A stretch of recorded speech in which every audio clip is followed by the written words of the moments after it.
I know I'm a little late to the party, but I did see Send Help when it originally came out, but I've been so busy that I haven't had time to make a video about it, so this is that.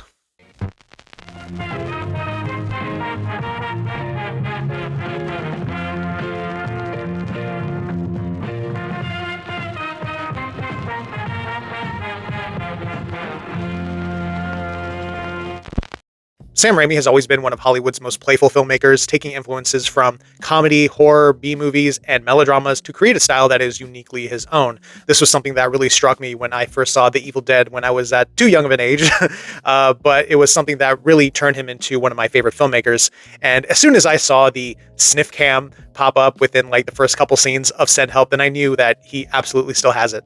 And I think a big reason that the film works as well as it does is due to the performances of the two leads. Rachel McAdams and Dylan O'Brien are both terrific here, managing to perform in a very, big way to match the zany tone of the film or to match Sam Raimi's freak, so to speak. But they do get opportunities to incorporate nuance to their characters in a way that I think does add some depth to the overall picture, whether it's exploring gender dynamics in the workplace or even the idea of how past trauma can manifest in a person.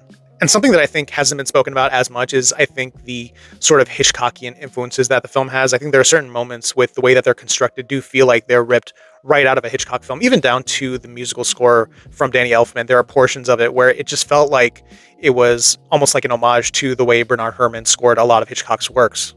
But at the end of the day, this is just another Sam Raimi film where he's giggling behind the camera while he puts pretty people through some of the most gruesome stuff imaginable.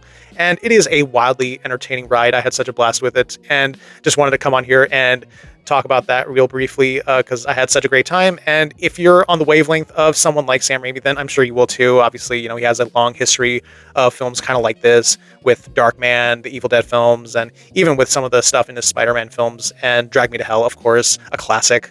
I think this is like right up there. I think this is just a really great time. And it's just nice to see another Sam Raimi film in theaters again.